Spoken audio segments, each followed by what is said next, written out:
नमस्ते। मीठे पल में आपका स्वागत है। आज की पूरी दुनिया को यहीं छोड़ दीजिए, बस कुछ देर के लिए, सिर्फ आप और ये कहानी। आंखें बंद कीजिए, एक गहरी सांस लीजिए और अब धीरे धीरे एक पहाड़ी कस्बे की तरफ चलते हैं, जहां देवदार के पेड़ों की महक है, जहां कोई भीड़ नहीं, कोई शोर नहीं, बस रोहन, एक खाली कमरा और 3 दिनों की खामोशी, जहां वो खुद से मिला। रोहन थक गया था। वो अच्छा बेटा था, माँ बाप की हर चीज संभालता था, रिलायबल फ्रेंड था। कोई भी कुछ मांगे तो रोहन के पास समय निकल आता था। परफेक्ट एम्प्लॉई था, बॉस को कभी निराश नहीं किया, सब कुछ करता था, सब कुछ। बस एक चीज नहीं करता था, अपने बारे में सोचना। किसी ने कभी नहीं पूछा, रोहन तू ठीक है, तू चाहता क्या है, तेरा दिल क्या कहता है। एक दिन रोहन ने एक ट्रेन टिकट बुक किया, एक छोटे से पहाड़ी कस्बे के लिए। किसी से कहा नहीं, फोन घर छोड़ दिया और चला गया, बस अपने साथ एक नोटबुक और 3 दिनों के लिए खुद से मिलने का प्लान। ट्रेन रात भर चलती रही। रोहन खिड़की के पास बैठा था। बाहर अंधेरा था, सब कुछ काला, बस कभी कभी रोशनी की झलक। कुछ सोच नहीं रहा था, बस बैठा था, सुन रहा था ट्रेन की आवाज, धड़ाम धड़ाम, धड़ाम धड़ाम, जैसे दिल की धड़कन हो, धीरी, स्थिर, अपनी गति पर। अगली सुबह जब रोहन की नींद खुली तो ट्रेन पहाड़ों के बीच थी। देवदार के पेड़, धुंध और सन्नाटा, इतनी खामोशी की कानों में बज रहा था। रोहन को अच्छा लगा। स्टेशन पर उतरा, एक छोटा सा स्टेशन, 2-3 लोग, बाकी कुछ नहीं। रोहन ने गेस्ट हाउस का पता पूछा। एक बूढ़े आदमी ने दिखा दिया। पैदल रास्ता, पहाड़ी पर खूबसूरत। चलते चलते रोहन को एहसास हुआ उसका फोन घर पर है। कोई संदेश नहीं, कोई कॉल नहीं। घर में माँ के लिए एक चिट्ठी छोड़ आया था। बस 3 दिन के लिए चला गया, चिंता मत करो, ठीक हूं, बस इतना। और अब कोई संपर्क नहीं, कोई जिम्मेदारी नहीं। रोहन को पहली बार लगा वो आजाद है, बिल्कुल आजाद।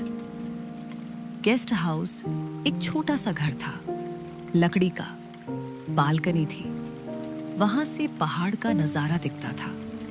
मालिक ने कहा, हाँ, कोई आया नहीं, कमरा खाली है, रहो जितना चाहो।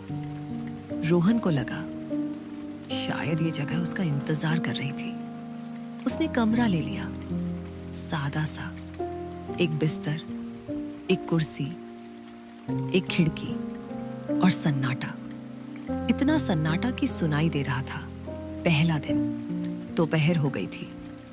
रोहन बस बैठा रहा बालकनी पर, कुछ नहीं किया, बादल देखता रहा। ऊपर नीले आसमान में सफेद बादल थे, धीरे धीरे हिलते हुए, और उसका दिमाग खाली था। कोई सोच नहीं, कोई तनाव नहीं, बस बादल और हवा और देवदार के पेड़ों की महक। उसे नहीं पता था कितना समय बीत गया, शायद 1 घंटा, शायद 3। समय का कोई मतलब नहीं था यहाँ। कोई घड़ी नहीं देखनी थी, कोई काम पूरा नहीं करना था, बस बैठना था और सांस लेनी थी। शाम को भूख लगी, नीचे ढाबे पर गया। एक छोटी सी दुकान थी। मालिक बूढ़ा आदमी था। उसने पूछा, क्या खाओगे बेटा? रोहन ने कहा, मैगी बना दो। मालिक ने चूल्हा जलाया, लकड़ियां जलाईं, धुआं उठा, फिर कढ़ाई में तेल डाला, प्याज, हरी मिर्च, फिर मैगी, पानी, धीरे धीरे पकने लगी। रोहन वहीं खड़ा था, बस देख रहा था, सुन रहा था। पानी के उबलने की आवाज, चूल्हे की लकड़ियों की चटकने की आवाज, प्याज की महक। जब मैगी तैयार हुई तो मालिक ने एक प्लेट में निकाला। कुरकुरी, नमकीन, तीखी। रोहन ने पहला कौर खाया। गरम था, मुंह में जला, पर अच्छा लगा। उसने धीरे धीरे खाया, हर कौर को चबाया, स्वाद लिया। कब से ऐसे खाया नहीं था। हमेशा जल्दी में, हमेशा भागते हुए। आज सिर्फ खाना था, बस। खाकर वापस कमरे में आया, बिस्तर पर लेट गया। खिड़की खुली थी, ठंडी हवा आ रही थी। बाहर से पक्षियों की आवाज आ रही थी, दूर से किसी घंटी की टन टन। और फिर कुछ नहीं, बस सन्नाटा। रोहन की आंखें बंद हो गईं। वो सो गया, गहरी नींद। कोई सपने नहीं, कोई चिंता नहीं, बस आराम, असली आराम। दूसरा दिन सुबह जल्दी आंख खुल गई। बाहर अभी भी अंधेरा था, पर धुंध थी। पूरा पहाड़ सफेद धुएं में लिपटा हुआ। रोहन खिड़की से देखता रहा। धीरे धीरे आसमान हल्का होने लगा। नीला, फिर गुलाबी, फिर सुनहरा। सूरज निकल रहा था पहाड़ों के पीछे से, धीरे धीरे, जैसे कोई पर्दा हट रहा हो। रोहन ने एक स्वेटर पहना जो अलमारी में मिला था। मोटा, ऊनी, पुराना, पर गरम, और निकल गया। बाहर ठंड थी, सांस दिखाई दे रही थी। उसने चलना शुरू किया। कोई प्लान नहीं था, कहीं जाना नहीं था, बस चलना था। पहाड़ों की तरफ, देवदार के पेड़ों के बीच। पगडंडी पर कदमों की आवाज आ रही थी, सूखी पत्तियों पर क्रिक क्रिक क्रिक। उसे पहली बार अपने कदमों की आवाज सुनाई दी। शहर में कभी नहीं सुनी थी। हमेशा गाड़ियों का शोर, लोगों की आवाजें, पर यहां सिर्फ अपनी आवाज, अपनी सांसें, अपने कदम। रोहन चलता रहा। कितनी देर पता नहीं, शायद 1 घंटा, शायद 2। फिर एक नदी मिली, छोटी सी। पानी बह रहा था, साफ, बिल्कुल साफ। पत्थरों पर, ठंडा। रोहन ने हाथ डाला पानी में, बर्फ जैसा ठंडा। हाथ सुन्न हो गया, पर अच्छा लगा। वो एक पत्थर पर बैठ गया, पानी की आवाज सुनता रहा। छल छल छल छल। एक लय थी, एक सुकून था। कोई सोच नहीं आ रही थी, बस पानी और हवा और आसमान। समय रुक गया था, या शायद समय था ही नहीं। सिर्फ ये पल था, यही एक पल। कितनी देर बैठा रहा पता नहीं। जब वापस उठा तो पैर सुन्न हो गए थे। सूरज ऊपर आ गया था, दोपहर होने वाली थी। वापस गेस्ट हाउस की तरफ चल पड़ा, धीरे धीरे। कोई जल्दी नहीं थी। कमरे में आकर उसने अपना बैग खोला, एक नोटबुक निकाली, नीली, पुरानी। कितने सालों से नहीं लिखा था। पेन पकड़ने में भी अजीब लग रहा था, पर फिर लिखने लगा। शब्द नहीं, बस जो महसूस हुआ।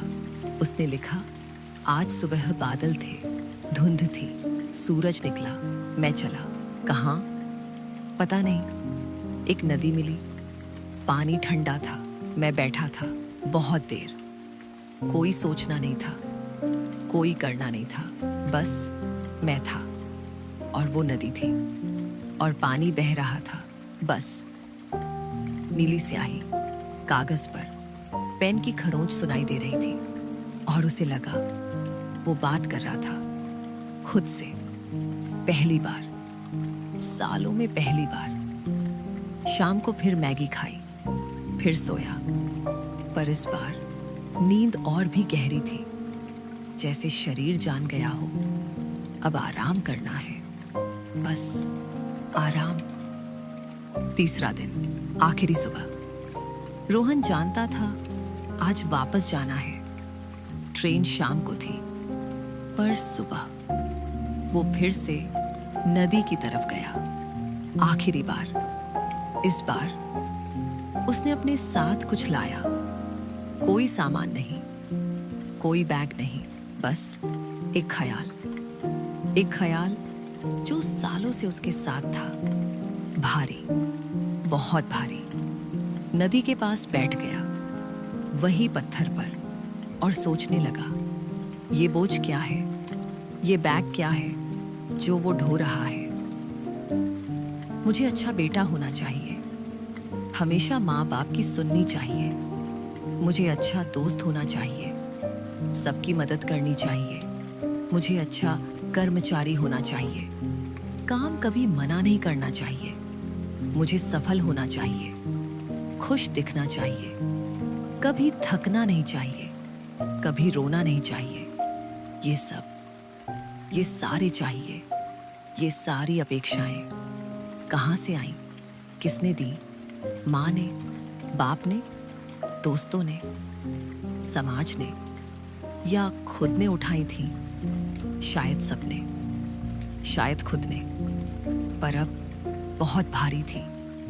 रोहन ने आंखें बंद की, गहरी सांस ली और कल्पना की वो बैग को उतार रहा है अपने कंधों से, धीरे धीरे।